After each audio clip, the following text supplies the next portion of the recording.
ترجمان اور عام انسان۔ یہ ترجمانوں کی حکومت ہے اور ترجمان عام انسانوں سے مختلف مخلوق ہیں جنہیں نہ اخلاقی قدروں کا خیال ہے، نہ یہ خدشہ کہ ان کے بیانات اور رد عمل سے معاشرے پر کیا اثرات مرتب ہو رہے ہیں۔ ترجمان: ہم الگ مخلوق نہیں، البتہ ہمارا کام ضرور الگ ہے۔ ہمارا کام لوگوں کو سمجھانا ہے، انہیں سیدھی راہ دکھانا ہے۔ نونی اور پپلیے لوگوں کو گمراہ کرتے ہیں، ہم ان کے ارادے بھانپ کر انہیں عوام کے سامنے عیاں کر دیتے ہیں، اسی لیے ہمیں برا بھلا کہا جاتا ہے۔ عام انسان: ترجمان کسی بھی جماعت کے ہوں، وہ اپنے اپنے جزیروں میں قید ہوتے ہیں، انہی جزیروں سے الفاظ کی بمباری کرتے ہیں اور پھر کہیں دبک کر بیٹھ جاتے ہیں۔ انہیں سچ اور حق سے کوئی علاقہ نہیں۔ جو نام نہاد سچ یہ بولتے ہیں وہ دنیا کے کسی بھی انصاف پسند ادارے میں باریابی نہیں پا سکتا، اسے لازماً جھوٹ سمجھ کر ہی رد کیا جائے گا۔ ترجمان: تحریک انصاف کی حکومت کے ترجمان دنیا کے منتخب ترین افراد ہیں۔ سب سے ٹاپ پر امریکہ سے تعلیم یافتہ، امریکہ میں ہی معلمی کے جھنڈے گاڑنے والا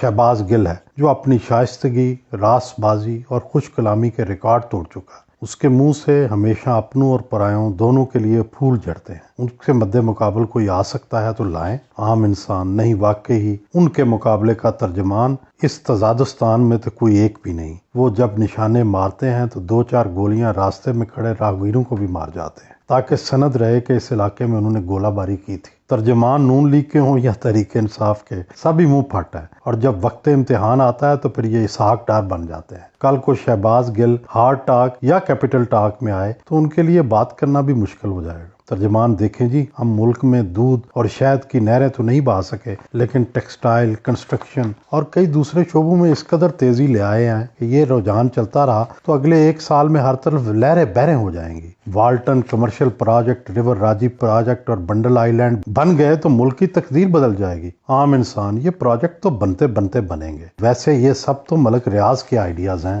کچھ خود بھی کریں۔ 1 کروڑ نوکریوں اور 50 لاکھ گھروں کے وعدے پر تو ابھی عمل ہو نہیں سکا، نئے وعدوں پر کیسے یقین کر لیں؟ سارا معاملہ ترجمانوں نے خراب کر رکھا ہے، جو سیاہ کو سفید کر کے دکھانا چاہتے ہیں۔ کیا کبھی کسی ترجمان نے اپنی پارٹی کی کسی غلطی کو تسلیم کیا ہے؟ کیا اس بارے میں سچ بولتے ہوئے ترجمانوں کی زبان گنگ ہو جاتی ہے؟ ترجمان: ہماری ڈیوٹی ہی یہ ہے کہ اپنی پارٹی کا دفاع اور اپنی پارٹی کے مخالفوں پر حملہ کریں۔ غلطی تسلیم کرنا یا سچ بولنا ہماری ذمہ داریوں میں ہی نہیں آتا۔ عام انسان: جس طرح ہٹلر کے پروپیگنڈا وزیر جوزف گوئبلز پر جرمنیوں کا اعتبار نہیں رہا تھا، اسی طرح ترجمانوں پر بھی تزادستان کے رہنے والوں کو اعتبار نہیں رہا۔ آپ بے شک اپنے مخالف صحافیوں کی فہرستیں شائع کریں یا حامیوں کی، اس سے وقتی ارتعاش تو آئے گا، لیکن صحافت کو مجموعی طور پر کوئی فرق نہیں پڑے گا۔ ترجمان: نون لیگ کے حامی لفافی صحافی ہیں، وہ کرپشن کا دفاع کرتے ہیں، انہیں لوگوں کے سامنے بے نقاب کرنا چاہیے۔ یہ صحافت کا نہیں، چند کالی بھیڑوں کا معاملہ ہے۔ عام انسان: وہ اینکر یا صحافی جو آپ کے حامی ہیں، وہ سارے کے سارے ایماندار کیسے ہو گئے؟ انہیں کیوں نہ لفافہ بردار کہا جائے؟ اور آپ کے سارے مخالف بے ایمان کیسے ہو گئے؟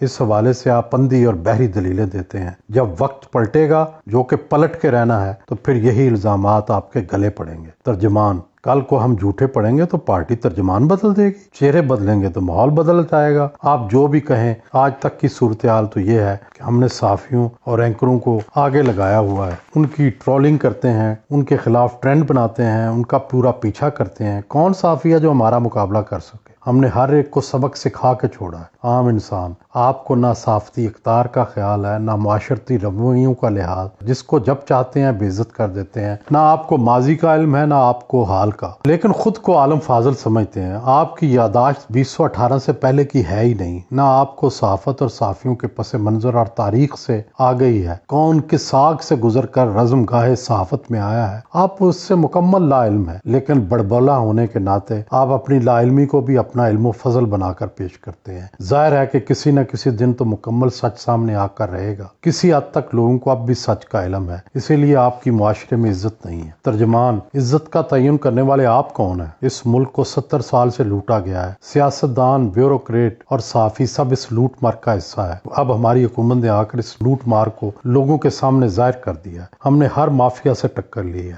شوگر مافیا، آٹا مافیا، میڈیا مافیا اور عام مافیا، ہم بھی چاہتے ہیں تو مصلحت اور مصالحت سے ان مافیاز کے ساتھ چل سکتے تھے، مگر ہم نے ان سب سے لڑنے کا فیصلہ کیا ہے۔ اس لیے ہماری حکومت پر تنقید بھی زیادہ ہے۔ ہم مافیاز کے مد مقابل ہیں۔ عام انسان، یہ مافیا آپ کے ذہن کی تخلیق ہے۔ آپ کو نہ گورننس آتی ہے، نہ میڈیا مینجمنٹ۔ آپ پکڑ دکڑ، خوف، ہراس اور دباؤ کے ذریعے معاملہ چلا رہے ہیں۔ جس دن لوگ اس دباؤ کے سامنے اکڑ گئے، اس دن آپ کا معاملہ ختم ہو جائے گا۔ ترجمان، آپ ہمیں عام انسان کیوں نہیں سمجھتے؟ کیا ہمارے سروں پر سینگ اگے ہیں یا پھر ہم پچھل پیرے ہیں؟ عام انسان، واقعی آپ عام لوگوں سے بہت مختلف ہیں۔ نہ آپ کو عزت کا احساس ہے، نہ آپ کو کسی اور کی عزت کا پاس ہے، نہ آپ کا کوئی مستقل موقف ہے، نہ ہی آپ کی کوئی نپی تلی رائے ہے۔ آپ بس ہوا کے تھپیڑوں کے ساتھ اڑتے پھرتے ہیں۔ ترجمان، ہم بڑے باعزت لوگ ہیں۔ ہم نے اس معاشرے میں اپنے موقف سے ایک مقام بنایا ہے۔ اس حکومت کا ترجمان بننا ایک بہت بڑا میرٹ ہے۔ خان صاحب خود فیصلہ کرتے ہیں کہ کسے پارٹی کا ترجمان ہونا چاہیے۔ جو مخالفوں کو جتنا سخت جواب دیتا ہے اتنا ہی کامیاب ٹھہرتا ہے۔ عام انسان، صاف کہو کہ گالیاں دیں تو حکومتی حلقے شاباش دیتے ہیں، شرافت سے کام لے تو کہتے ہیں آپ اپنا کام اچھے طریقے سے نہیں کر رہے۔ متحمل مزاج اور اعتدال پسند ترجمان نہیں بن سکتا۔ ترجمان، ہمارے ہاں مصلحت اور درمیانی موقف کو نہیں سراہا جاتا۔ بڑے خان صاحب واضح اور دو ٹوک بات مت کرنے کو پسند کرتے ہیں۔ آج کل کے سب سے بڑے سیاستدان ترجمان ہی ہیں۔ وہی پارٹی، وہی حکومت اور وہی میڈیا چلاتے ہیں۔ آج کل سیاستدان ایسا ہی ہونا چاہیے۔ میڈیا ترجمان ہی اس دور کے آئیڈیل لوگ ہیں، انہیں ہی سب اختیارات بھی ملنے چاہیے۔